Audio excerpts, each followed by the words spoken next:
listen to it all the time. I tell all my friends to Smack It Raw.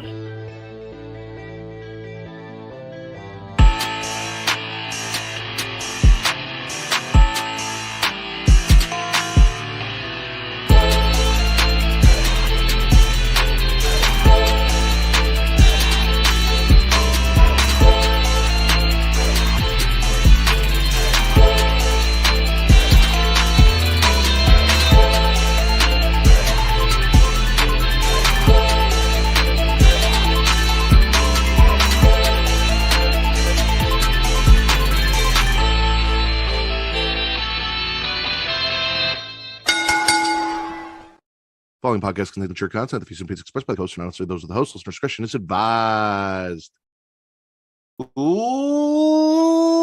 Ladies and gentlemen, welcome to the #1 wrestling podcast formerly on Pornhub. Haven't said that in a while. Smackin It Raw. I am your host, the patron saint of podcasting, Warden Matt Ritter, and I'm here with my co-hosts, my smashers and passers for the evening. He is the deadbeat poppy, Daddy Delgado, the Sultan of Spit or Swallow. Raul Delgado, or no, what was it? Cruz Delgado. Yeah. Vicente Alejandro Delgado Estrada. yes, Vince. What's up, man? I missed you. And joining us, because, you know, WrestleMania couldn't just have like singles matches. Everything was a fatal four-way or triple threat. So we had to tag team this triple threat style.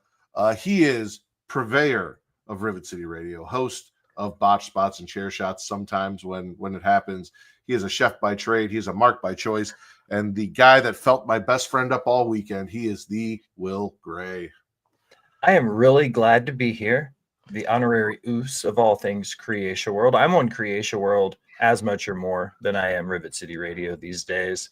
But I'm excited to be here. I was on Rivet City Radio more than you this weekend. You absolutely were. I'm excited to talk about some Mania with you guys. Talk about Sin City. Tons of friends were in the city for the events. I'm really excited. It was a good show. Well, so how were your Mania weekends? I know, Vince, you had the family over. WrestleMania is usually family time, so I always have my friend Trujillo, then I have my sisters, my brother, and then my wife. Obviously, their partners are always welcome. But, you know, they weren't available this year. Does your sister not know what I look like? Probably not. Like, she knows. How? At this point, how is that possible? She doesn't tune into the show at all. I ran into her at shows with you. And also, fucking rude, Vero. Fucking rude. You should watch your brother and support your brother. Bella doesn't pay attention to a lot of things, especially when I'm talking to her while she's on her phone, so it's okay. Because I'm not hard to miss. Like, and I walked right by her at SmackDown. She walked right past me. And I looked down. I was like, oh, shit, that's Vince's sister. And she just kept going. No idea who the fuck I was. And I'm like, I am one of your brother's best podcasting friends. And you just completely ignored me. And then I didn't want to be weird and creepy because I also had Zoe and be like, hey, I'm Vince's friend. Like, I didn't want to do that it's fine. It's fine. Let her go. That was the right call. It's okay. To be let her fair, know she's fucking rude. She can't be rude if she don't really know about you like that. So she should. That's the rude part, Vince. If I maybe wore that's a El Grande Americano mask, I'm sure I would have caught her attention, but we'll talk about that later. Will, we talked about your weekend. You spent your weekend the way I wanted to spend my weekend and didn't get to, with my best friend John and his fiance Caroline, who we also love. Yes. All dressed up with everywhere to go. It was a lot of fun. Never hosted a WrestleMania party. Not once. Had the costumes, had the entrances. I spent 90% of my time leading up to the show in the pit. I fired the smoker up at like 6:00 that morning. I smoked 15 pounds of brisket. I smoked 3 racks of baby back ribs and 10 pounds of pork butt. And the only thing that survived was the brisket. It was a lot of fun watching the show, enjoying the time. So it was a lot of fun. John and I had a blast. Thank you for letting me borrow your friend. Speaking of people that borrowed my friend, the macho woman, Allison Savage, is in the chat. Hello. Yeah. Shout out to Allison. There's a lot of wiener on your screen, probably a lot less wiener than you saw this weekend between Goldust, Miss Elizabeth, and Chelsea Green. Because my friends, two of them specifically, one best friend, love wearing dresses. They do. They find any excuse they can to wear dresses, and there's nothing wrong with that. Yeah. I'm going to be honest. Something about it is incredibly freeing. Me and John had a conversation about it. Like, we were like, there's a reason why we do this as regularly as we do. John, I have always, no, you're my Paulina Heyman, but this weekend, you were the macho woman. Yeah. I saw the pictures. No, John, for as long as I know, I've caught him like wearing my sister's dresses, dressing up in my sister's dresses. For Halloween, he went as a girl in a dress. I have pictures of that. We went trick-or-treating one year, and he was a girl. Yeah, no, he does that. He does that.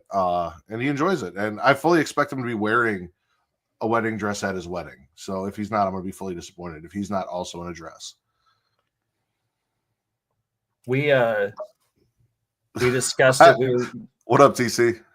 We were talking about it on Saturday night, and me and Caroline and John were talking about the wedding, and they were like, well, after the food gets out and everybody has a chance to go through the buffet, they were like, you need to make sure that you have a chance to come out and like party and hang out with everybody and shit.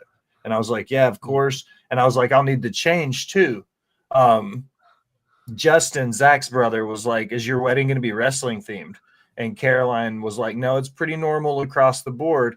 And I said, the only thing that's abnormal about it is the fact that I'm going to be serving the food in a French maid's costume. And they were like, nobody at the wedding would think anything about it because all we would do is say, that's Will, that's John and Matt's friend. And they would be like, oh, makes sense. 100%. Nobody would question it. I need pictures. I spent my WrestleMania fairly lonely. I did get to hang out with the Rivet City Radio peeps, so thank you guys for having me. Dad Hat, Mike, Bree, and Husky yesterday. But other than that, I was here with the wife and the two daughters watching WrestleMania, just doing our thing. I did get to watch Stand and Deliver with the wife's family because we were doing our little brunch there, and I brought a tablet. They're like, no, just put it on the TV. We'll all watch. I'm like, if that's what you guys want to do, I'm cool with that. So let's talk Stand and Deliver, ladies and gentlemen. Yes. We kicked it off on the pre-show with a women's tag fatal four-way to determine the number one contenders for the women's tag team championships. My girl Shotzi showed up with Gigi and Tatum. Chemical X was there in full swing. We had Lash and Jakara, Metaphor. We had the newly reunited for a very short period of time, Cora Jade and Roxanne Perez. Yes. And last but certainly not least, who's the last team? Who'd you say? Meta Girls? It was it was Fatal Attraction. Yeah. And you know why I forgot? Why? Because JC Jane is a fake ass bitch. These are all true facts. This was a big swallow. This was a great way to start off my Mania weekend, and Gigi and Tatum got the win. Oh, 100%. I really fucking hope they get the titles on Tuesday. I don't see that with what happened at WrestleMania, but we'll talk about it. I won't be mad. I have high hopes. I can pray. I can pray. If Drew McIntyre can pray for things to happen, so can I. So will Smash pass? Oh, Smash, 100%. NXT, I think, was a fantastic show top to bottom. As we get through it, there's not going to be a whole lot of passing happening for this specific show, at least. Yeah, no. There's something. There's something. We'll talk about it. But I'll smash quickly so we can move on. Yeah, smashing Chemical X. I do want to know where Professor Utonium is going to show up. That's my only question. And we don't need that. We're okay because it'll end up being fucking Robert Stone, and I don't need that. Doesn't need to be a male. Hi, Katie. We can recast. Sup, Katie? Appreciate you. Next up, Ricky Saints defeats Ethan Page to retain his North American title. And there were thank you Tony chants, which is really fucked up, guys. Hey, I mean, if you want to thank Tony Khan, I mean, go ahead and thank Tony Khan because it was a very good match. I very much enjoyed it. I'm gonna smash it as well. I love Ethan Page. I think he's a fantastic talent, and I think the sky's the limit for him. And then Ricky Saints feels like he's at home. He finally feels like he belongs. You know? Yeah. I'm 100% smashing this. I think both those guys. I use this analogy a lot. Sports entertainers versus pro wrestlers. Ethan Page and Ricky Saints are both sports entertainers, and they're made to be in WWE. That's just the simple facts of it. They are both more. They're better in their characters in a WWE environment. So smash this 10 times out of 10. Ricky Saints has a lot of charisma. He does. Maybe a little bit too much charisma. You can tone it down a bit. It'll be okay. Then my bathroom break match, the one that I didn't care about. Listen, if you guys like Fraxium, if you love Fraxium, cool, that's great. If you like Hank and Tank, I guess, whatever. But Hank and Tank finally defeated Axiom. So, like, I can't be mad at that. And it makes sense with the story that they were building. You know, it'll be a smash just for, they've been building these guys, trying, you know, all the legends coming through and trying to teach them things. And now they're finally here and they dethroned Axiom, who have been absolutely unbeatable, even though it's annoyed the shit out of me. So, like, I'm happy to see for Axiom no longer tag champs. Not happy with who dethroned them, but it was a good story. So I'm going to smash. Will, you want to go first? No, smash. I love Fraxium, and I think Hank and Tank are like heavy machinery, but better. You're wrong. I'm gonna pass big time. Okay, so the story of how I watched Stand Deliver is I set an alarm for things, and I didn't, and I was kind of awake, but I was in bed and I had it playing on my phone on my chest. So I had to rewatch. Are you topless? You know, I'm always topless when I'm in bed. So you want to go get in bed? I mean, if I can take everything with me, sure. But yeah, back to my story. So I rewatched Ricky Saints versus Ethan Page. I was listening to Hank and Stank, or Stank and Frank, Stank. or what? Skank. What? Skank and Stank. Whatever their names are. I'm mad that Axiom lost to them specifically. I agree with Matt; they should have lost the titles at some point. But why not give it to OTM? Why not give it to someone else? I don't understand. I'm not a big fan, but that's okay. That's not my cup of tea, and I won't yuck any yums, but I will pass this hard. I did not go back and watch this. I didn't even choose to watch this. I kind of slightly heard it in between sleep cycles. So, yeah. Well, we recovered from that right into the Women's North American title ladder match, which was absolutely fucking fantastic. Sol Ruka with the win. Now also a double champion because she is not only the speed champion, she is now the Women's North American champion as well. And Sol's been killing it. Me and Katie have had to drag Vince kicking and screaming over to the Sol side. He's finally with us. Yeah. So I'm tanning over on the Sol side of things. I needed a little bit of that in my life. I don't know what the fuck I was thinking prior to that, but I know exactly what was wrong with my assessment of Sol Ruka back then. I was not watching Sol Ruka matches because I was just basing it off of the surfer gimmick. I wasn't feeling it, and I didn't give her a chance in ring. Once I watched her, I think she was in the last ladder match for the North American Women's title, and that's when she had her coming out party for me. She delivered, hands down. The double soul snatcher in the corner to Thea Hale and that puta. What's her name? What's her fucking name? That whore Izzy Dame. That puta Easy Dame. Yeah, because she can't come out here and call Ola Vice a puta when she's out here living the life. No. But then also the ladder soul snatcher was fantastic as well. Loved everything about it. Smash. Will. I'm just going to fall in place, smash this match. I think Sol Ruka is a great star. Yeah. I'm not a big fan of Zarya, so I hope they move her away from the tag team thing. Really? Yeah. I So- think a heel turn could help. I haven't connected with Yeah. Zarya just yet. So I'm with Will here. I have Bingo. not fully connected. I think a heel turn. She gives me more of a heel vibe, anyways, especially with the whole presentation and everything. Her versus Soul would be perfect. I get it. Maybe do the tag team thing, establish a relationship, a connection between them, so that maybe there's more heat to that feud going forward if they go that direction. But everything's smash. They've established beautiful chemistry between them, and then we had a lovely moment where I wasn't sure if they were going to fight or make out on top of the ladder. They could have done both. I would have been. I would have been fine with both. They could have easily done both. I get what you're saying though, Vince, because when I first saw Sol Ruka, I'm like, this is Matt Riddle with a vagina, and I'm not about this. But that's what I thought. Sure.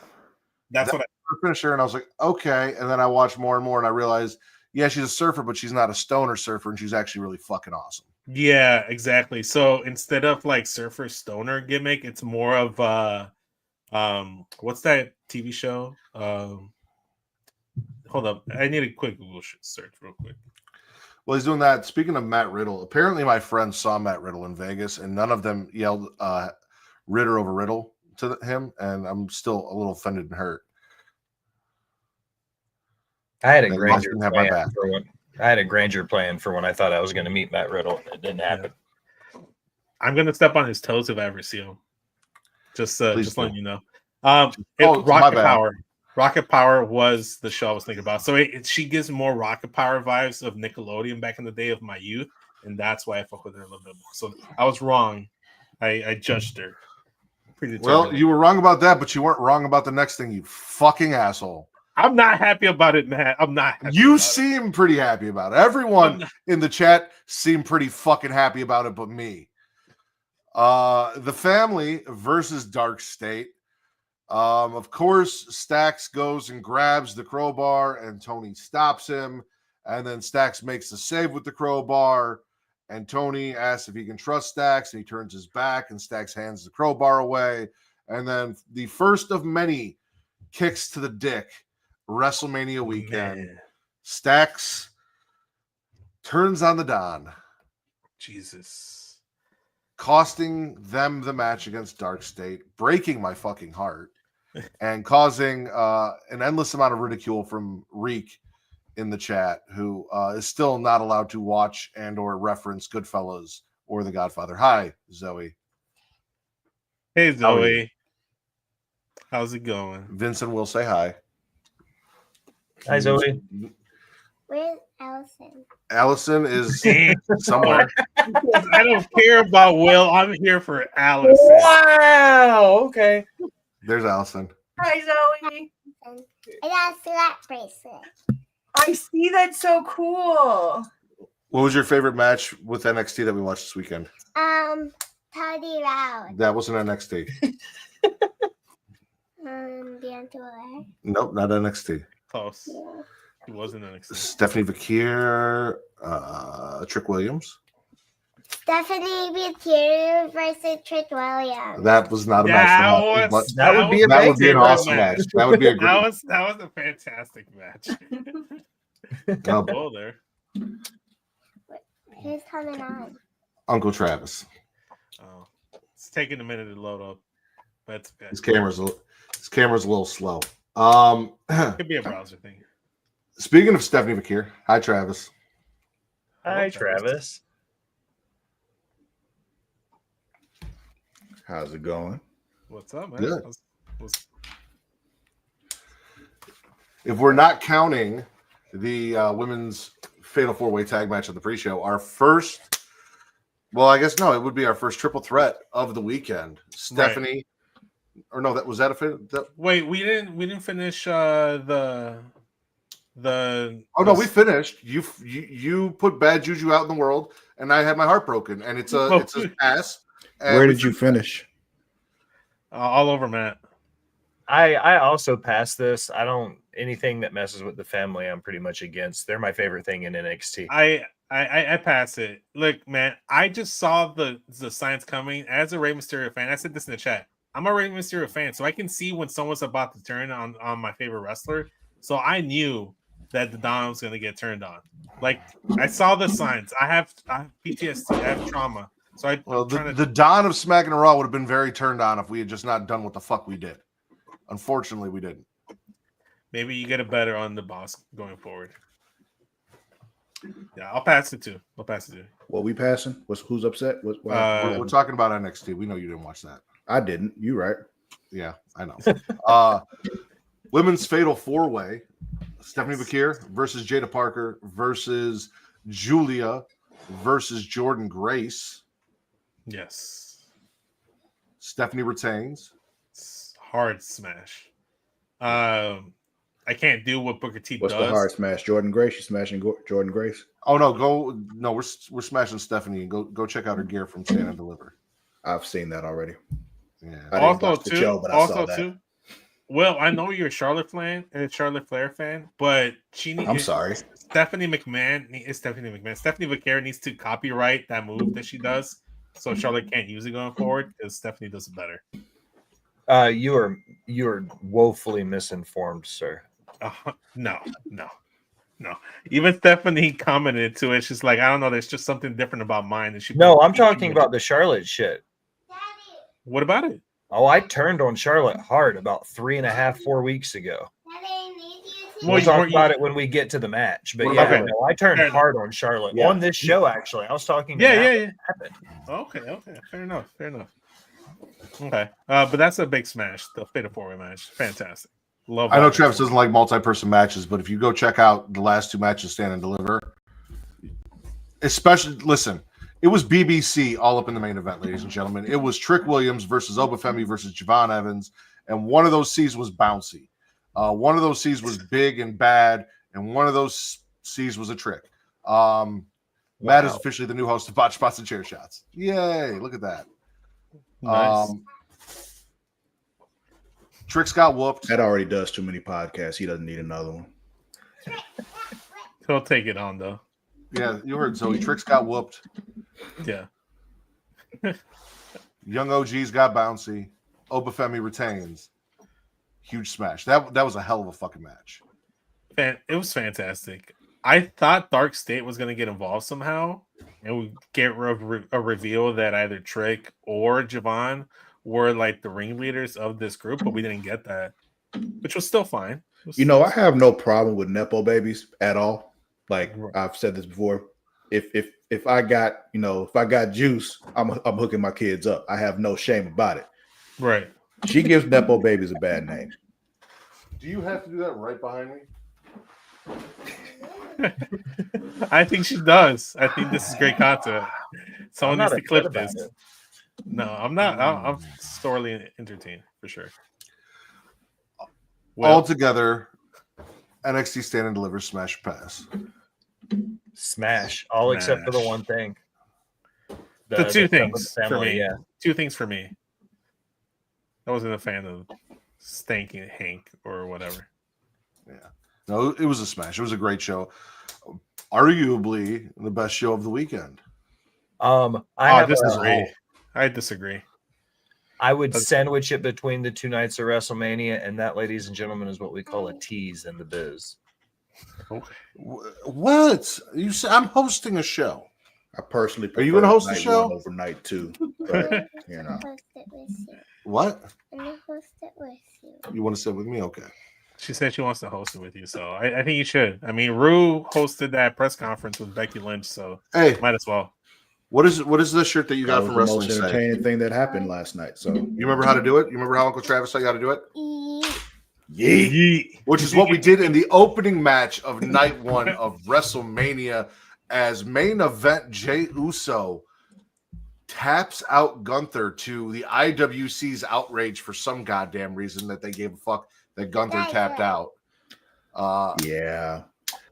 I have no problem with him tapping out. I think he should have held on a little bit longer before he tapped out. We said that. But I'm not upset about it. It's one of those things, is like, it would have been better if he held on a little bit longer first. He tapped out a little too quick, but whatever. I'm with Travis. If you were on Twitter, I don't know about other social media platforms, but if you were on Twitter during WrestleMania, you would think that this is the worst indie garbage that anyone has ever booked or put on. It was so miserable. I couldn't go on and be on there anymore. It was just. No. Do you people even fucking like wrestling? Like for real? Do you? No. No, they just like complaining about it. Overall, I smashed this match, and the people. Pumpkin, Jay Uso, and the Underdog and the Star. Nice. Those were all fantastic picks. Yeah. I smash it. And if this is me being the old man on my porch screaming at the clouds, right? Because that's what I do, and I know a lot of history. If you watch Gunther historically lose throughout his career, all the way back to WXW, he's a quick tap artist. That's the whole point, is you beat him down, and the moment you lock him in, he just starts tapping. He did it to Ilya. He did it with the Bruiserweight. He's done it now with Jey Uso. Like, then you know what? I take back what I said. Like, that's his thing. Okay, so I'm glad you brought that up, because I was watching the Tom Colohue live stream where he does the spoiler warning. He said that the person that produced the match was Bobby Roode. He also produced John Cena Cody Rhodes match, which we'll talk about. And apparently there was a bunch of little Easter eggs and stuff like that as to what happened, and one of them was the quick tap out. And one of them was the Hogan Andre thing too, because it was at the beginning of the match he went to slam him, and Gunther fell back and went for the pin, and he kicked out, and then like 2 spots later he was able to successfully get the slam and went for the pin. So like there were lots of small things like that they did in the production of that match. And honestly, thinking about it, it's just like, tapping quick actually makes more sense anyway, because it's just like, why risk injury? Once you're cinched in, like, what you gonna do? Yeah, fuck off me. Like, I'll come back and whoop your ass tomorrow. So I didn't personally get the reference about Gunther always quick tapping out, but now that I do, I appreciate it a little bit more. I will say I had to rewatch the match because I wasn't paying attention too much since I was hosting, and I thought it just kind of came out of nowhere. I just missed all the lead up.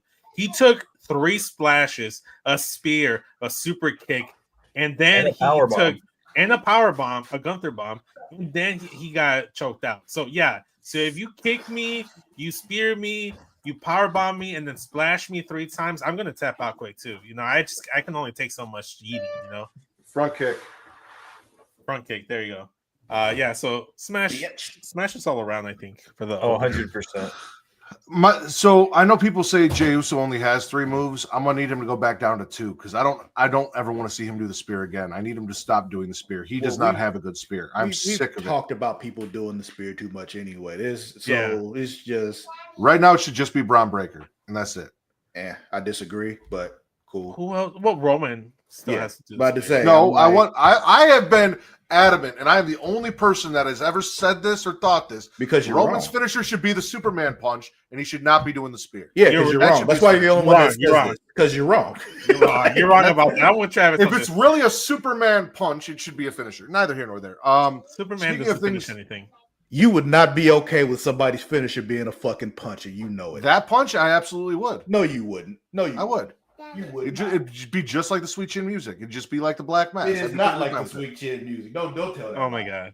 Yeah, no, he tunes up the band. You're just trying to piss off. You're just trying to piss off Travis. That's very suggestive. He's not pissing me off.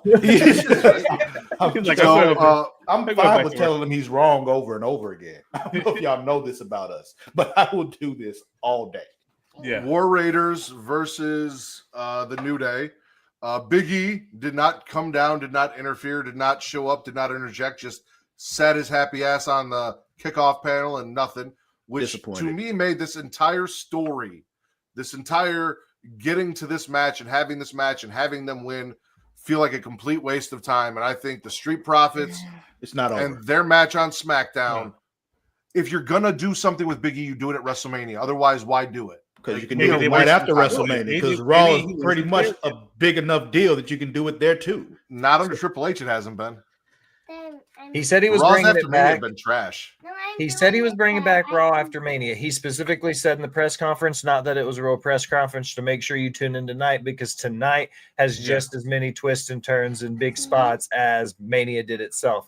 The reason why I'm spitting this match is exactly for the reason Mateo said. Pass it. What? Yeah, you can't spit it. You have to pass it. Or pass it rather, not smash and pass, not spit or swallow rather. Sorry. The reason why is this could have been a Raw match. This could have been on SmackDown. This could have been on Raw. This could have been a television match. The only thing was the New Day got the belts. So I just don't think it needed to be on Mania. The match on Friday was better than the match on Saturday. The TLC match that's going to be on SmackDown, I agree with Matt. Street Profits versus DIY versus Motor City Machine Guns in the TLC match is more WrestleMania match, especially with the buildup of the tag team division. I'm going to swallow for 2 reasons and 2 reasons only, and they're not the best reasons, except for the first one. The first reason is that the New Day are now the winningest tag team in WWE history. They have the most tag team title reigns, all tag teams. Regardless of how we got here and how terrible the booking has been and how the story has been like lackluster, New Day winning the tag titles is the right move, 100%. 100%. Because now you can build them up as the heel tag team and have completely different stories and let them be the focal point of that tag team division and let that be built up. Will that happen? We'll see. But I love the New Day. I still support the New Day. I still want them to be champions. I'd rather them be champions than War Raiders. Number 2, the reason why I'm okay with this being on WrestleMania instead of the TLC triple threat match is because that would have meant that TC would have had to sit through a Johnny Gargano match. And I'm good with that. After the way TC was showing his ass in the chat about fucking The Rock, which we're not even near that yet, give me all the Johnny Gargano on TC's TV. Well, not TC, his TV, his presence. That's the difference. Either way. Okay, fair enough. We can move on. Jade defeats Naomi in her second WrestleMania match, along with a few wardrobe malfunctions that I saw all over Reddit. Were they actual wardrobe malfunctions though? Like, ish. Wasn't she wearing pasties? Like, that don't really count. Like, it doesn't. No. People just like to be quick with it and think they found something when they didn't. Yeah, really. it's like, oh, wardrobe malfunction. Oh, you mean the little garter thing fell off? So, like, I smashed the match. I think Naomi should have won. Yeah, with everything, it's hard, right? Because they built Jade up to be this thing. She goes out hurt, she comes back. It's this revenge tour. So, like, story wise, it makes sense for Jade, but also this has built Naomi into a monster heel. And it would have done a lot for her to get this win over Jade. And then maybe I wouldn't consider her a monster heel. I call her more menacing than a monster. And with her being a menacing heel, I don't think she needed to win that much. It would have helped, but I don't think she really needed it. I think what happened here with this matchup is that we all knew it was happening before it was even announced. And then we knew that Jade was going to win. It was it was a given, right? Because Jade's the bigger star that they're trying to build up and establish. Naomi's the veteran that they kind of like don't appreciate as much as they should. What we didn't anticipate is how good Naomi was going to be as a heel and how great her promo work and character work was going to be. So now, because of her body of work and what she's done the weeks leading up to WrestleMania, you want her to get that reward for the work she's put in. I think she still will get that reward. I'm gonna smash the match because it was fantastic. I love the match. All the women, by the way, delivered at WrestleMania. All the women matches delivered at WrestleMania weekend. I'll take y'all word for it on the Charlotte and Tiffany match because I definitely fell asleep. It's okay. And it was not because I was bored. Like, it was not because I was bored. We're just I was drunk. Okay. Chuck Travis. Very good reason, sir. Yeah, very good. Reason. Yeah, smashing this. Yeah. I was drinking rum Keela. I was out. Okay, that's a choice. You smashing too, Will? Both of them. Yes. The other Mexican, the one in the chat, says the women were better than the men in his opinion. They are. I'll give you that. Sure. 9 times out of 10, they are. Yeah, man. I said I smashed the match, but I pass on the winner. I think Naomi should have gotten the win. Yeah. Well, I think we can all wanted agree. this to have further implications for that triple threat match that was the next day, and it didn't, so that bothered me too. Yo, Jacob Fatu. Jacob Fatu. That's right. Your new United States champion, Jacob Fatu. Again, I love you, Jacob. yes, we love you, Jacob. I don't think anyone is complaining to see Jacob get that U.S. title. Man's a fucking beast. Enjoyed the shit out of that whole match and watching him smash LA Knight. I know Vince is happy about that because Vince has been anti-LA Knight since he called somebody a churro. Yeah. You don't like LA Knight, Vince? I've cooled off on him. I don't hate him. I just cooled off on him. He called Santos Escobar a churro, and I took it the wrong way, and I'm not really a fan of that. You don't like churros? I like churros. I just don't like being referred to as a churro as a derogatory term. I get it. But yeah, I can go for a churro, actually, now that you mention it. What's up, broadcast? We see you. Burger King has churro fries now. Lift one up at a time. Burger, they're not real churros. I didn't say they were churros. I said churro fries. The Subway foot long churro, actually really good. Because I have not had Subway in quite some time. If you want a churro, go to Subway. Decent enough. Hey. Decent enough. There's some Mexicans around the corner. Rocky. I'm not Rocky. And Rebel. Rebel. Yeah, it's Chase, Rocky, and Rebel. Hey, love. This Rocky, and Rebel. Hey, this is not a Paw Patrol podcast, okay? Because it's not. She said, "Why? It should be." If you teach me the lore of Paw Hey, Patrol, Rocky's in the sky. Yeah. Wait, what? Speaking of things that offended Vince, El Grande Americano defeats Rey Fenix, who's standing in for Rey Mysterio, after coming out with the brown filter and mariachi band for his entrance on the same day that WWE decided to announce their acquisition of AAA. That was racist as fuck, and I loved it. Okay, so I've had a few days to sit on it to see if I just overreacted on things, and I'm still very much offended of certain things that was portrayed on WrestleMania. Because leading up to it, I was just kind of like, it wasn't so bad, but I hated the song selection for the theme music because I thought it was just a little bit too much. It just wasn't. About his entrance music. Yeah, his entrance music. It's just like generic mariachi stuff, and it's just like, don't do. Because he's racist as fuck. That's the point, ain't it? Yeah, okay, but again, my point is like this doesn't go against Chad Gable. Obviously, like he could say no, I don't want to do this, but then that could be ramifications towards him. Right. He could lose spots.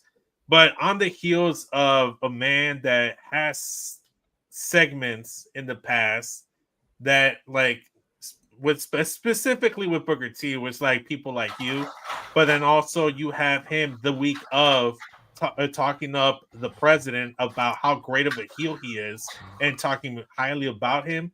Then you see this kind of presentation. Like, here's the thing: I saw the video package with the dub, and I thought that was funny. I was like, okay, this is fine. This is the line. We're still under the line. Then they do the filter, which I was not a fan of because that's a stereotype in a lot of media is that they put that yellow gold filter whenever they're in Mexico. Yeah, whenever they're in Mexico, that's always the filter. Whatever kind of media you're consuming, it's the same thing. The mariachi with the masked mariachi is the thing that kind of bugged me. And then Rey Fenix takes the pin, and it takes the pin here, and he loses. It's like he's supposed to get sepia or whatever it's called. Yeah, but I'm just not a fan of it. I just thought like it didn't resonate, and it kind of gave the entire household of Mexicans just like a bad taste in their mouth. I get it. So on top of him being from the Gulf of America and us saying that this whole gimmick is MAGA made as is.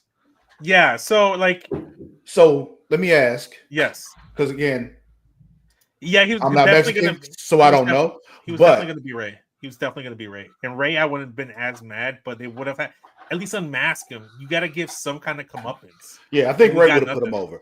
But would you have felt better about it if Rey Fenix had won? No. I still would have been very offended. I would have been like, at least Rey Fenix won, but they would have had to unmask him too and just end it because he needs to get his comeuppance because he didn't get comeuppance. The Rey Fenix was look like a fool, like an idiot because we've seen the metal plate for 2 weeks now. Like I was like, the only thing that could save this is the entire AAA roster comes in and just beats the shit out of Grande Americano, unmasks him, and just like Maybe him they'll out to do dry. that at Worlds Collide. If like Kingo had shown up and actually got in the ring and attacked him, and like you said, unmasked him or something, at the end made the save. It still wouldn't have made it any better, but it would have been like it's not as bad as what we ended up with. So it gets the biggest pass of the entire weekend for me.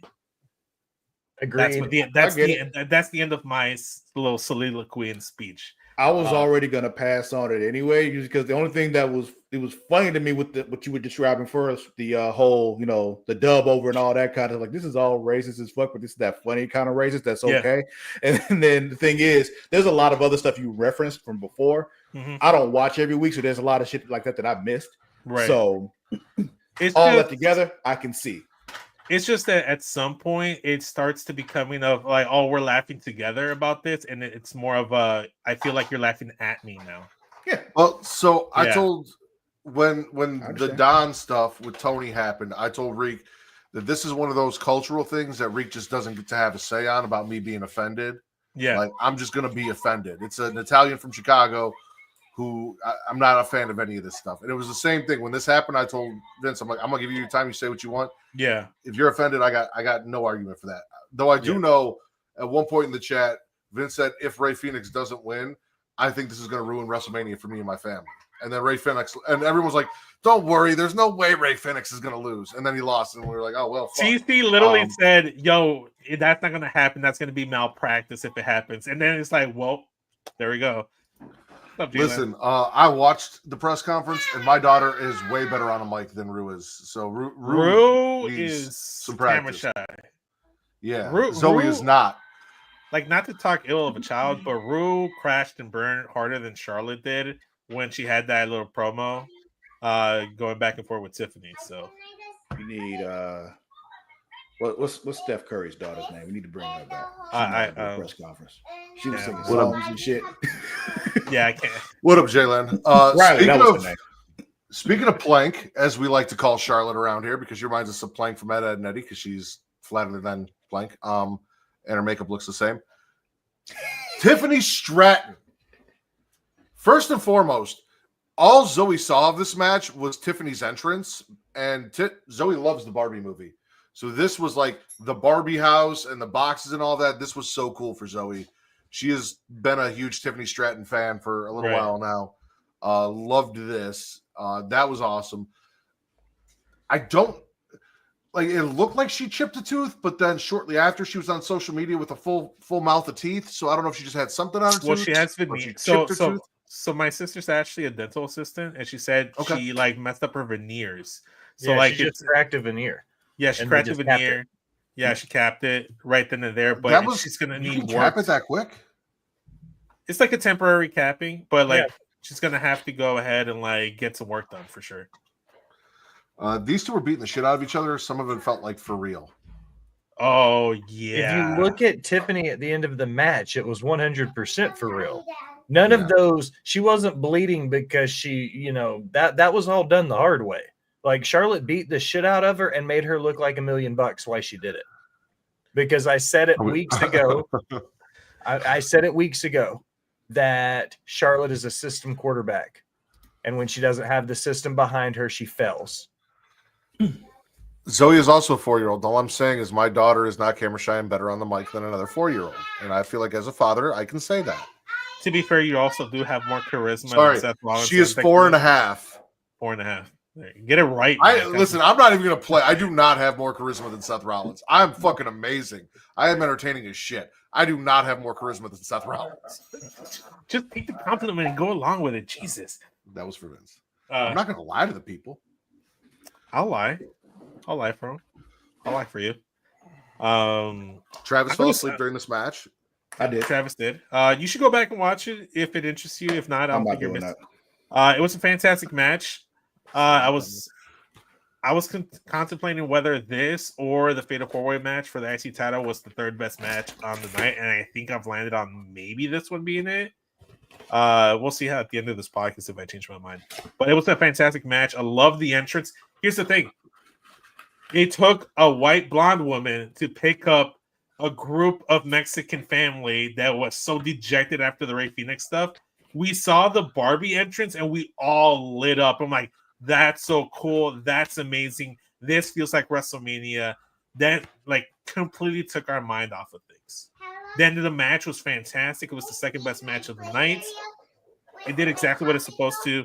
Say what you will about Charlotte Flair in and out of the ring leading up to the match, but once the bell rings, she may be assistant quarterback, but she's a damn good quarterback. Hey, Zoe. Quarterbacks win Super Bowls. It happens. Yeah. So, Hey, Zoe, come here real quick. So, like, that Daddy moved his office out here into the family room, right? So that you could have a playroom and Mommy could keep her own office with a door. Daddy gave up his office to Mommy, and then you got Mommy's office as your new playroom, right? So can I ask you a serious question? Why are all of your toys coming out of your playroom and into Daddy's little office area? When I gave you an entire room for all your stuff to play with. Don't look for logic out of this 4-year-old. You're gonna lose. You're gonna lose. You can't. Can we put your stuff back in your room, please? Work. What do you mean no? Because I want to take it right here by your pop. No, baby. It needs to go back in your room, love. I don't want to. It doesn't matter if you want to. Who's in charge? Who? You. Yeah, me. Please put it back in your room. I really if for a second thought she was gonna say mommy, because that would have been funny as hell. No, she knows better. And then we get to the main event where the only Jew that's a bigger whore than Will that I know is Paul Heyman. All right. The only Jew I know that sluts himself around more than Will Gray did in his past is Paul Heyman in his current role as wise man, best friend, and whatever the fuck he is to Seth Rollins now. But before we get into that, listen, I have said, and Vince and I have said here, and we have sang the praises of CM Punk. When everyone else talked shit about CM Punk and didn't want him back in WWE and said he was going to be a problem, he was going to be this, he was going to be that, we have all talked about how much we love our CM Punk. Yeah, she was supposed to just say hi and come back. It did not happen. This man went and got Living Color a payday on WrestleMania. And that, he is real friends with Living Color. So that is a good friend to go out and get your band a payday on WrestleMania. And we got This Fire Burns in the opening package before we rolled into the live Living Color. Dude, this was, he may have lost, but he fucking won. All right? He won because his goal was to main event, and he did it. He had his little final solo moment at the end, too. He had his music play. It was beautiful. It was 14 fantastic. years are in the making, or how? When did he join WWE? He joined it back in 06. 06? 07. 06, 07. So like 18 years in the making, finally main evented WrestleMania? Yeah. Dude, I teared up, bro. I'm not even gonna lie. I teared up during like the Fire Burns like opening vignette thing. And then he came out and he was just so happy, and it felt perfect with Paul Heyman, even though he's a fucking slut. But it was beautiful. I loved it. So this match, the way it ended, like you both, I love me some CM Punk. I was acknowledging the tribal chief for a while, quite some time until recently. We know why. Yeah. I'm not gonna let Captain Cheeto dampen this mood that I'm in, because WrestleMania was great. It's a great weekend. I'm happy. You think Captain Cheeto? I love you. However, CM Punk and Roman Reigns both had that coming. Yeah, they did. They both had it coming. So honestly, they got nobody to blame but themselves for that shit. Listen, Seth said it. Roman dipped after WrestleMania and left you alone to fend for left yourself. Paul hanging for a month to deal with Solo. For months, he got jumped and didn't get saved by Roman. And then CM Punk left WWE in kayfabe, and then didn't take Paul Heyman with him. And then he came back and didn't go back to be like, "Hey, Paul, do you need anything?" Like, "Hey, I'm here." CM Punk also beat Paul Heyman's ass on top of a Hell in a Cell with the kendo stick at one point in their friendship. Yeah, but that was I'm foreplay. more talking about recent stuff though. It's just like foreplay. when it comes from CM Punk here, like he's basically using Paul Heyman as a pawn to fuck with Roman. You think? Yeah, Paul that okay too. with That too. That I was. You know what I that. mean? Like, yeah. You don't get to do that to me. I do that to other people. That's how Paul sees it. Like, you don't get to use me. I use you. All right. Yeah, Travis uses me to fuck with other people. I mean, yeah, but I also do it myself. Yeah. There's a difference there, you know? My favorite thing is, like we said, 18 years ish in the making for CM Punk to be in the WrestleMania main event, and his WrestleMania main event fit is a dirty hoodie, like a dirty gray. Fucking love that hoodie. Man. Just whatever. He was just like, he found that hoodie on the floor before he left the hotel room, and just said, "You know what? I'll just throw this." For on. all we know, that's his good luck hoodie. That could be AJ's hoodie. I thought he had hugged AJ in the back, and then that was AJ's makeup. I was about to say that's 100% what it was. It was a gray hoodie, and he hugged like 50 different women on his way through that back to celebrate him being defending WrestleMania. That's what he does. That's what he does. I will say that. Like, that's all it was. It was a bunch of makeup. Yeah. Paul touched Punk's dick, then Paul touched. So here, my only criticism. Paul played with Romans. All right, he played with it. He was in there just get it off. My only criticism of this entire thing, it was technically the gear he debuted in, but it wasn't the same hoodie. So like that's why I was like, it's a dirty hoodie because it had the makeup stain stuff on it. I feel like Paul Heyman could have made it look a little less obvious. Like once he gave CM Punk the chair and stayed in the ring and got behind him, I knew what was coming. Yeah. And once he positioned himself behind Roman, you saw him like kept staring at Roman's dick, waiting for his moment to touch it. I mean, and then I would it have came. stared at it too, but that's a different. So like I saw it. I honestly thought he was going to hit Seth Rollins too, and then just walk out by himself, and CM Punk was going to get the win. I'm not gonna lie. I thought he was gonna like fuck all three of them and just bounce on his own. I would have loved to see that. I walked into this. Well, I didn't walk in, but this all started. I pretty much knew he's walking out with Seth. I didn't know how they were gonna get there, but I figured he's walking out of this thing with Seth because of what I told you earlier with Rollins, with Roman and Punk. It's just like there's no reason why he wouldn't turn on you both after you basically both fucked him over. So no lube. None. Will, what are your thoughts, man? I smashed the match. Al and I have been saying for roughly 2 or 3 years that Paul Heyman was the mastermind behind all of it, and the downfall of the bloodline was all going to be bottlenecked into him. At the top of this funnel was Paul Heyman as the puppet master of it all. I think that it was predictable. But not in a bad way. Predictable. I feel like if as many podcasts and as many people were able to predict the final spot down to Heyman turning on Punk and Roman and then leaving with Rollins, I said it and I heard at least a half dozen or more other talking heads say the same thing, and then it happened. So to me, that was almost too predictable. If we all knew, but sometimes things that are just very predictable are just the things that you should do. Like it's just that's what I was getting at. Yeah, so but you know what wasn't predictable, and it was my favorite spot in the entire match.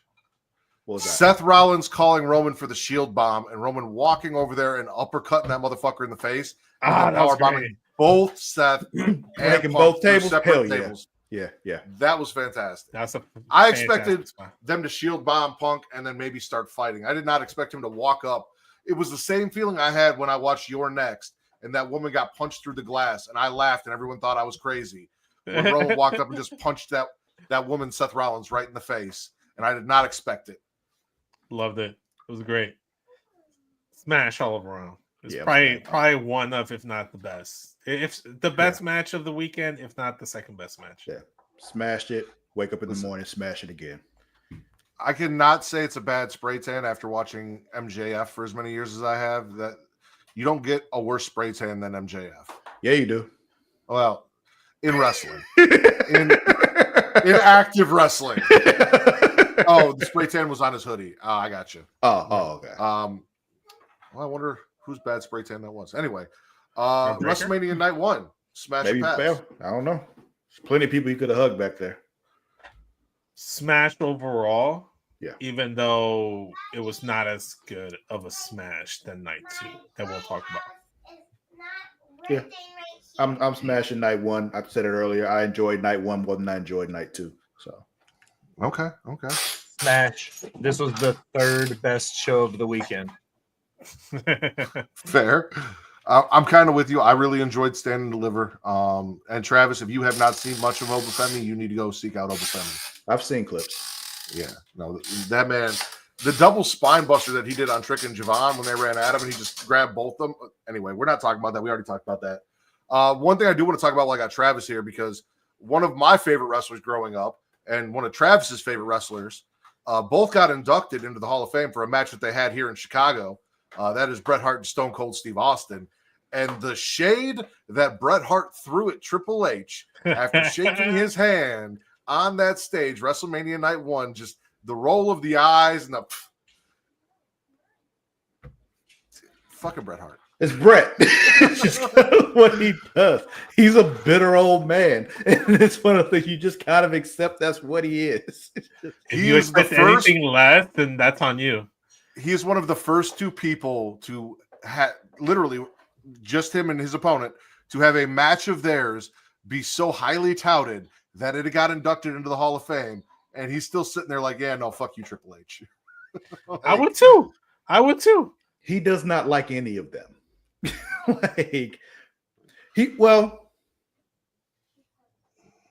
He might be okay with Nash by now, but the rest of them, he does not like them. So I don't know how you can't like Uncle Kevin. That's what I was saying. I think at some point he ended up making up with Kevin Nash, but the rest of them, he does not like them, like at all. Unless you're in AEW, I don't know how you can't like Uncle Kevin. WrestleMania Night 2 kicks off. I think they still like him. Maybe.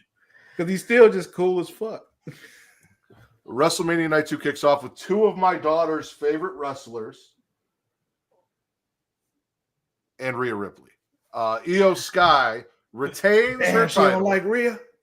No, it's not that she doesn't like Rhea. She loves Bianca and she loves Io. And I don't even really know what it is about Io that she loves. I know what she loves about Bianca. She loves the dancing and the hair and the song and everything Bianca. Io is fantastic, but Io's like a fantastic wrestler. And so he doesn't really seem to care too much about the actual wrestling unless like some cool shit happens. But this is really the only match that she sat down and watched. Both nights. Like, where she wasn't in and out of the room and doing stuff. Like she sat right next to Daddy and watched her two favorite wrestlers and Rhea Ripley go at it.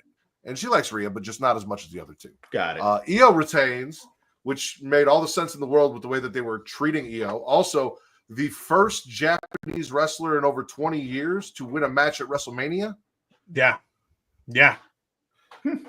Shinsuke tweeted something about Io on Twitter, and he was like, "Congratulations, the first Japanese wrestler to like have a victory at WrestleMania in over 20 years." Which makes me wonder who was the last Japanese wrestler to get a win in WrestleMania. Bull Nakano. Oh no, I'm making that up. Don't. Oh, okay. I was about to say that's a fantastic pull. I was thinking either 11 out of 10. Taka or Funaki. Kaientai must have a WrestleMania win somewhere. I don't. When he first became light heavyweight champion, he might have. It might have been Taka Michinoku. The only way that I saw this match going a different way was if it played into what happened the night before and Naomi got involved and helped Bianca, and it was a Bianca heel turn. That's the only way I would have saw the match going differently, which is kind of what I was hoping was going to happen, and it didn't, which left me disappointed in the match, sadly. But that was my own fault for my own expectations. At least you can acknowledge that. Yeah. I know it's my fault that I was disappointed. That's 100% on me. Oh man, big women's triple threat. Yeah, Will smash 100%. Right person won. I think I picked Bianca to win. I thought they were going to kind of keep going with the Taker kind of streak with her, and low-key kind of glad they didn't. Yeah, I didn't expect that to last too long anyway. It was one of those like they acknowledged it, but they're not gonna make this a thing. I just don't see them doing that again. Yeah. So I mean, they did have the stat of Io Sky being winless at WrestleMania, but also being 4-0 in triple threat matches, which is where she won her first NXT title. So I thought like they were playing up to like, oh, she has a lot of good experience into it. And like Matt said, you can't muff Io Sky for like 4 weeks straight and not give her the win at Mania. So Yeah, no, big smash. that would be almost as disrespectful as what they did to Shinsuke and Asuka in the same WrestleMania. Oh, it would have been. Don't talk to me about that WrestleMania. I'm not. Big smash though. Regardless, Asuka's match was fucking amazing, but still. Yeah.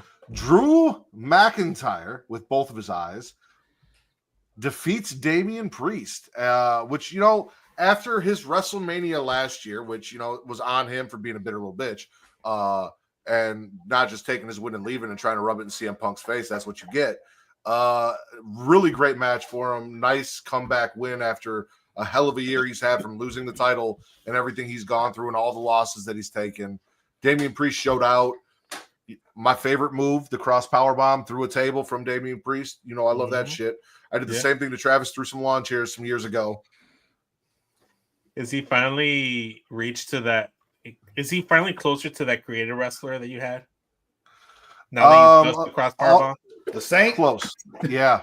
Damian Priest is like a Puerto Rican saint. Here's my Puerto thing. Ricans can be saints too. Yeah. Yeah, but his creative wrestler, the Saint, was not Puerto Rican. I know where you were going with it. I'm just fucking with you. This is a big smash. I love this. Here's my thing when it comes to Damian Priest, though. Like, I understand that there are a lot of people out there that like Damian Priest. I know y'all enjoy Damian Priest. I personally struggle to see his appeal. I just don't get it. Like, I watch him just like, I mean, he's all right. Like, I don't actively dislike him. I just see him and I don't care.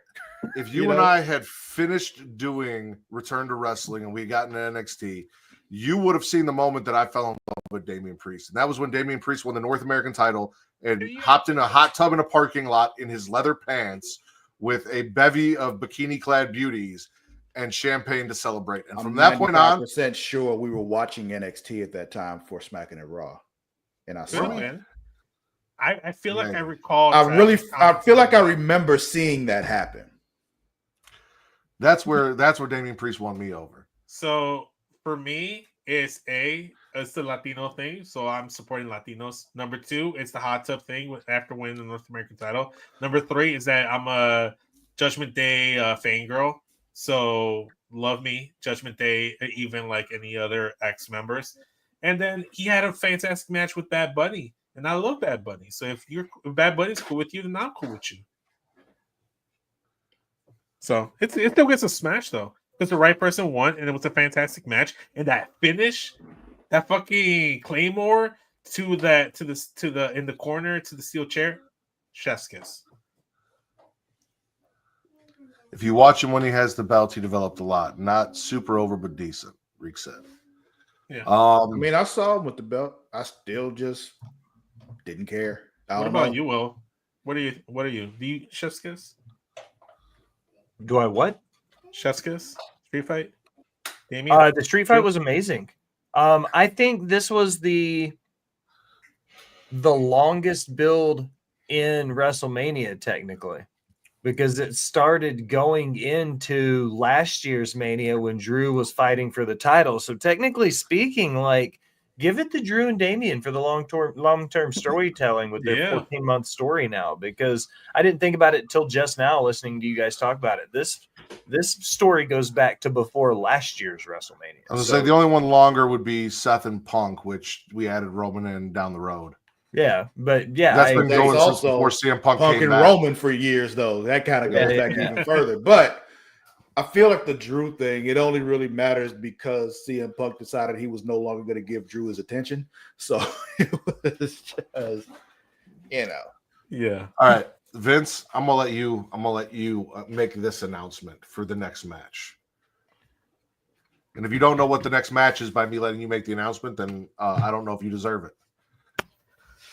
The following contest was probably one of my favorite matches of the entire weekend. It is the Fatal 4-Way match between 3 Mexicans and the very tan Steiner son. So we had Penta versus Dominic Mysterio versus Finn Balor versus Braun Breaker. Finn Balor's not Mexican. He married a Mexican. I drafted him He's to Mexican. the He's Mexican adjacent. yeah, he's Mexican adjacent. He's invited to the carne asada. God damn it! He knows the recipes. He knows the lingo. He dresses like a cholo anyway. So let him be Mexican. For me, let him be Mexican. I had a personal, really fun moment during this match in the household because I'm watching this with Amani, right? And I pulled up a picture of the Steiner brothers, right, together, the two of them. I showed her this picture of the two of them. I'm like, which one of them is his daddy? She did not get it right. She did not. I wouldn't either. Honestly, I would never expect Rick. I would not. Yeah. And for that reason alone, I'm smashing this match because that was so satisfying. Did you see the Braun Breaker promo? He was doing the Steiner math. He did the I Steiner heard math. about it, but I didn't actually see it. If I find the clip, I'll Breaker math. Breaker math. But Dominic Mysterio pins his brethren from the Judgment Day with a frog splash. 1, 2, 3. He is now one of the most iconic Intercontinental champions in history. So says him. The crowd chanting "Dirty, Dirty Dom," fucking pop me. He was instructed by TV personnel to run back into the ring and celebrate because he was getting cheered. And it's fucking fantastic. And then John Cena goes on the Pat McAfee show and says this dude is going to be the greatest Mysterio of all time. You're right, John. You're 100% right. Oh, man. No. Biggest match of the weekend. Podcast. No. Go upstairs. Yes. Go upstairs. I'm smashing this, and I wasn't a Dominic Mysterio fan before Sunday. And the build in the match and the crowd getting behind him and everything that happened, I was like, fuck yeah, Dom. So smash this. Very happy for him. I have not seen anybody recently that has done as good a job as him at getting people to hate him. Like it is, you got to appreciate that. Like you don't get that enough anymore. I think that's where we are now. He was so good at being hated that I think it's a point where I don't think anyone really truly hated Dom. It was just so easy and fun to hate and bring him. It's one of those you love to hate, and we don't get that as much anymore. No, you got him and you got Paul Heyman. Like it's just you got the Miz. I feel like the Miz is kind of in that subcategory. I don't see him as much anymore, so I forget he's there. Fair enough. True. But you're right. No, you listen, are right about the Miz. I gave Vince hell for a long time about his love of Dominic Mysterio, and even though I hate it and I hate that Vince said it, I'm gonna quote tweet the children. The way that Vince glazed Dominic Mysterio for all of this time here and on the Get Show podcast, even though I think that term is cringe as fuck. I think cringe is cringe as fuck, but you know that's just it also. But I'm trying to be cool, Travis, so we get the kids to watch. Fuck them kids. Anyway, listen, Dom earned it. I'm happy for him. It was a great moment. I'm smashing. Good for Dom. Yeah. Ooh, man.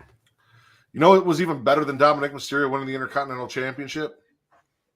What I did afterwards. I believe in Joe Hendry versus Randy Orton, ladies and gentlemen. Will is the only person in this chat that does not believe in Joe Hendry, that is not a fan of Joe Hendry. Will, why do you hate fun? Okay, so I'll go first. And I pass this, and here's why. Joe Hendry is nothing but a viral video clip. That's it. This man has been on the indies for over a decade, trying to get over, and finally at the right point in the right time during the pandemic when everybody was really bored, his shit got catchy. And over the last 3.5 years, he's finally figured out a way to get over to get TNA's world title. I think that this was nothing but a publicity stunt. This was nothing but putting a guy who's been on this show for 10 years and could barely get over. I think this is just a ploy to get eyes on TNA Plus. I think that, again, viral sensation. You have tons of options. You could have given Aldis a Mania moment. Fuck your shit, You- Williams says Greek. You have people sitting on the bench coming from a company that says they don't put people on the bench, but you're calling up people from another company to be on your biggest show of the year. So going back to what I was saying earlier, I was watching Tom Colicue, spoiler warning, and he was saying that there were a bunch of options that were pitched, one of them being Rusev, one of them being Jeff Hardy. Thank God it wasn't the Jeff Hardy. A bunch of different names, Joe Hendry as well. These names were presented to Randy Orton. Randy Orton selected Joe Hendry to be his opponent. WWE, that is, want Joe Hendry to be in WWE main roster, but they want to sign him and be WWE before he's full on WWE. Supposedly working on, if not already completed, a buyout with TNA and will be joining WWE main roster soon at some point. Yeah, we could have Jeff Pause. Jeff who? Hardy. Yeah, no, keep that bullshit out of Smackin It Raw. Jeff Hardy can fucking retire. Neither here nor there. Real quick, I just also want to mention Joe Hendry, hottest poppy nominee for the Get Show Hall of Fame Awards, which I wasn't sure if it was an award show or a Hall of Fame show. We weren't sure either. It was both. But hottest poppy nominee, Joe Hendry. Hottest poppy nominee. He should have won. Yes, yes, Travis. My question is for at the Will Gray. Yes. In your opinion, can Joe Hendry wrestle? Joe Hendry at best is a B+ man. Like, he is a mid-card champion. When he gets to WWE, he is going to be over his shit with the fans, but I guarantee you that the Joe Hendry character will not be. You muted yourself, sir. Oh, or Travis did. I did not. Oh, okay. I did nothing. It was the fucking dog. Sorry. Joe Hendry does not have the character to be on the biggest stage. Wait. Will. See, you went on a whole tangent here. I asked you a yes or no question. I asked you, can Joe Hendry wrestle? Joe Hendry is a B+ wrestler. Joe Hendry at best is mediocre. Okay. B+ is mediocre?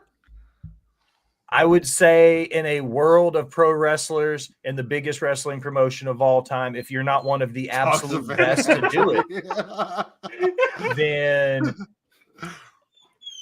if you're not one of the best to do it, then no, you shouldn't be on the biggest show of them all. Interesting. Because do you think Joe Hendry I can look at this card and see plenty of people who I would consider B+ wrestlers. So it's not a title match. It wasn't something that was a big deal. Randy Orton needed an opponent. Yeah. Joe Hendry's fun. Bring him on out. It was a great moment. It was a fun moment. You want the crowd to be happy. You want the crowd to pop. You give them something to pop about. It was a 3-minute match. He didn't overstay his welcome. He was in and out. Everybody got their pops. Everybody got the hits. Even Randy Orton kind of did the Joe Hendry thing, but then finished it off with his pose. So it was all fun. You could have went and taken a piss during it. It was the, as JR would call it, the let me up match, you know? We recently made new friends over on Getting Off with the Final Girls podcast. And Kelly of the Final Girls podcast, her and her partner are both wrestling fans, but not like we're wrestling fans. He might be. They love Joe Hendry. And I talked with her in a DM about Joe Hendry being on WrestleMania. They were super excited for it. It served its purpose. Oh, we can make a list a mile long of people who didn't deserve to be on the card than as much as other people did. If we went on with that, I'd be mad every day. But I'm not going. See, I see the point that Allison's making, but then you must have the same energy for Becky Lynch coming in and taking Bayley's spot. She does. She did last night. Okay, thank God. Okay, fair enough. With the way that everyone shits on Charlotte and the way she defends Charlotte, she is not happy with how no one shits on Becky the way they shit on Charlotte. I saw everyone shitting on Becky. I saw Becky getting the Hulk Hogan vignette thingy, saying, calling her Becky Hogan. We're not there because real quick, we have to the match that I tried to skip. I took a shit. I went and did laundry, came back. AJ Styles still hadn't made it down to the ring, unfortunately. AJ Styles versus Logan Paul. I did not give two shits about this match. We can move past because I didn't give a shit either. It was the fourth longest match of WrestleMania weekend. Both nights of WrestleMania. Hard pass. That should have been 10 minutes, 7 minutes tops. Pass. There we go. Pass it. And then Lyra Valkyria's mystery partner, as everyone suspected, Becky Lynch returning again to win a championship on the show she returned on. At least it might lead to more with AJ and Cross. Damn, I want the old Cross back. Actually, you know what? Karrion Cross has been killing it lately in promos and stuff. And if he can translate that to what he does in the ring, he's really going to have some shit. But he might have something going on tonight on Raw. We'll see. Booking needs to get behind him too. Yeah, how are we feeling about our new tag champs, Becky and Lyra? Lyra 2 belts, and Becky, I come back and win. Well, I want to give Will a chance because I might go off on the tangent, and I want to give him a chance to talk. But will you let me finish my tangent, Vince? That's the biggest question of the night. I always like to let you finish. My goal is to let you finish. Your goal is to let me finish. This was unnecessary. I think that, again, I think looking at why they took it off specifically to put Becky here, they could have saved her for Monday night. I think that she absolutely did pull a Charlotte. And I think the difference is here, and I think it's time we have this conversation. Everybody's little redheaded darling has had more come in back to work, show up, win a match, get a title than Charlotte has. Charlotte comes in, builds stories, and goes to title matches. Becky came in and squashed Bianca in 26 seconds. Becky showed up to work and won a tag title in one night. Becky has done this now multiple times in her career, and it's about time people are calling her Becky Hogan. Because this is what we've been screaming the whole time on Botch Spots and Share Shots, is that Charlotte comes in, Charlotte builds stories, Charlotte elevates wrestlers, she puts them over, she beats the shit out of them in the process, but at the end of the day, Charlotte did her job.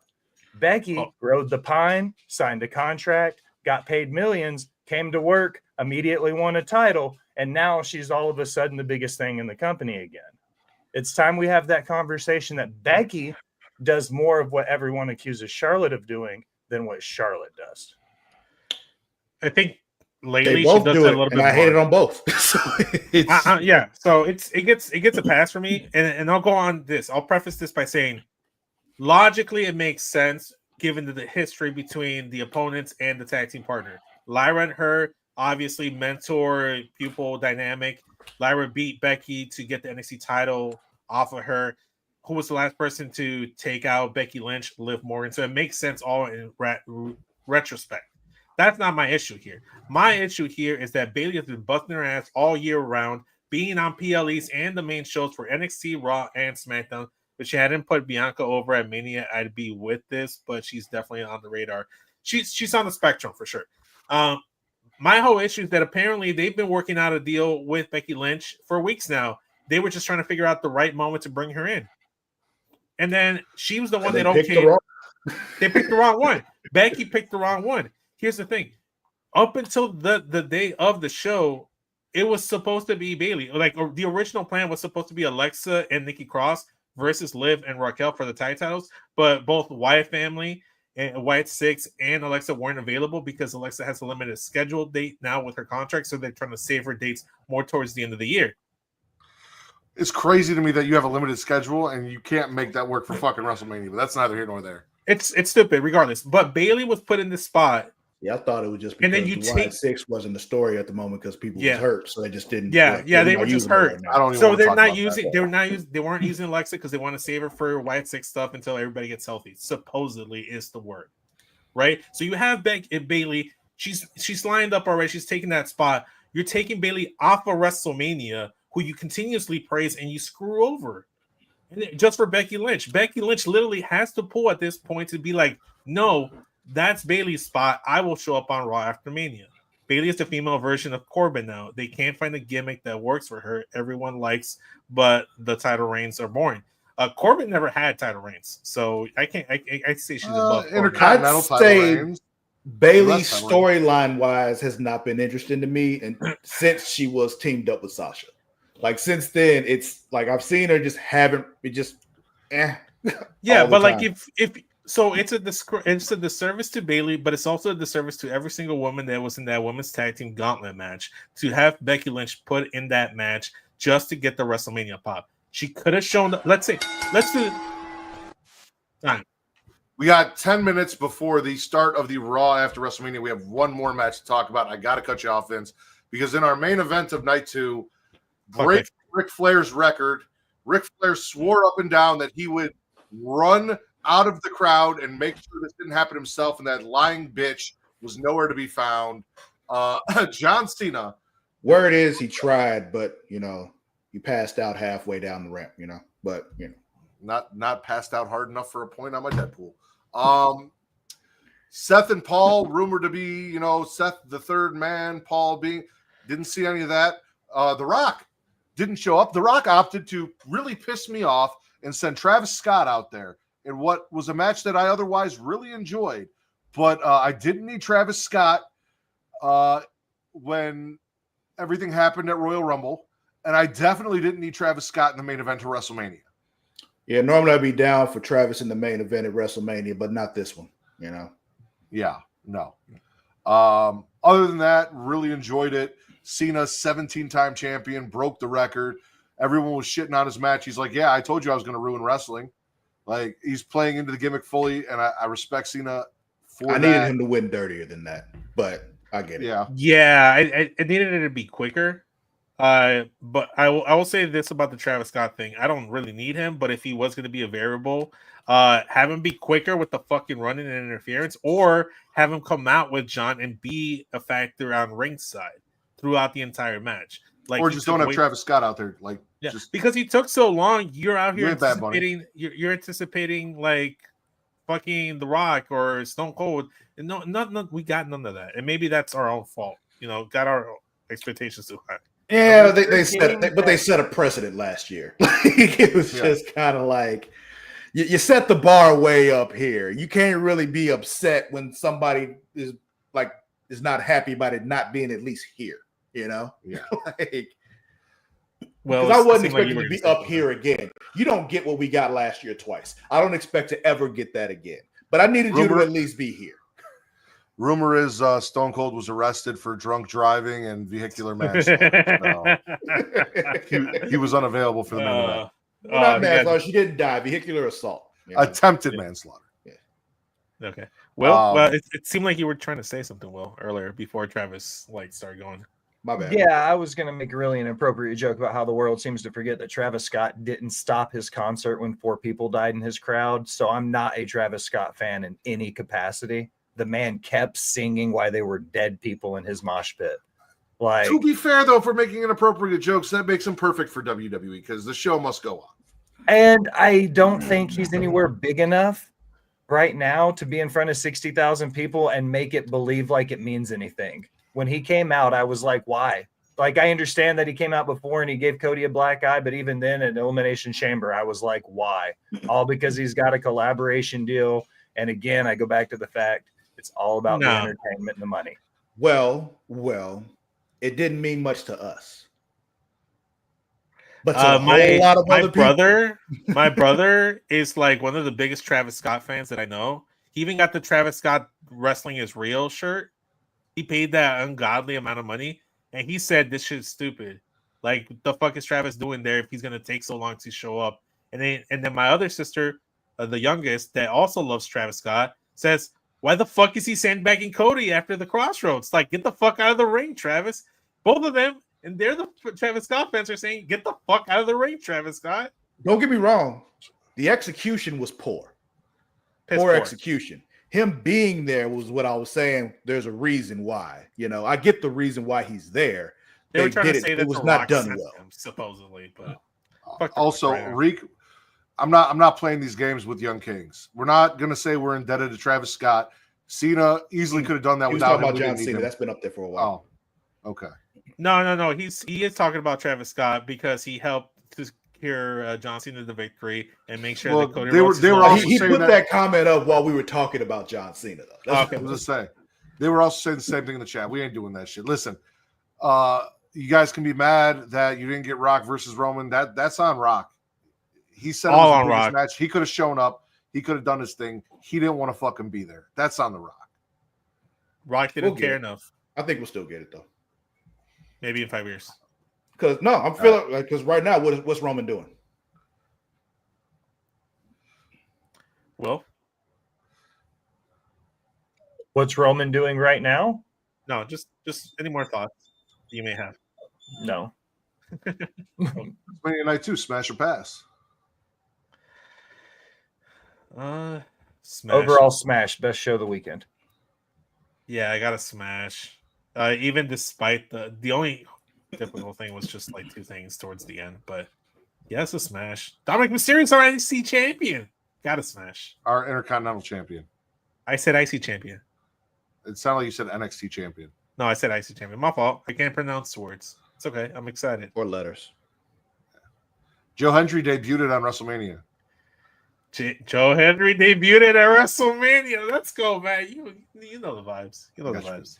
All But right. yeah, I'll not quite reluctantly, but less enthusiastically smash. Fair enough. You'll All smash right, it with a brown paper bag over its head. Yeah, Will's smash favorite with a condom show- on, you know.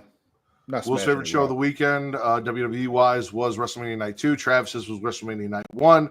Mine was Stand and Deliver. Vince, what about you? Night 2? All right. Will, thank you for joining us. Other than being the honorary use of, all things Creation World, where else can they find you? If you're interested in my shenanigans elsewhere, you can check my link tree in the bio at the Will Gray. That'll find everything I do for Botch Bots and Share Shots, Rivet City Radio, and Nerdy News at 420. Travis, you got stuff you want to plug? You can find me on all the socials at Lord_Cussalot. That is at LORD_CUSSALOTT, except on Blue Sky where there's no underscore. Also, you want to check out Fantasy Table Kids. Should be coming out more regularly now, but it's me playing Dungeons and Dragons with a group of kids. They're fantastic. They're insane. They say things that I don't understand because they're 12 and 12-year-old things. And yeah, it's a good time. So FTK, Fantasy Table Kids. Vince. I got nothing to plug. I just want to watch Raw. Let's get out. All right. You guys can follow me at MyRiddles@MATTRIDDR for your wrestling content and at Getting Off for your horror content on X or Twitter, whatever you want to call it. Everywhere else on socials, TikTok, Instagram, Threads, and Blue Sky at Smackin It Raw. For SES Vince, the Will Gray, and Lord Cussalot, Travis Pointer. I am the patron saint of podcast and the warden, Matt Ritter. And everyone, please go enjoy the Raw after WrestleMania. We out. Make it Raw. Love you too, JJ.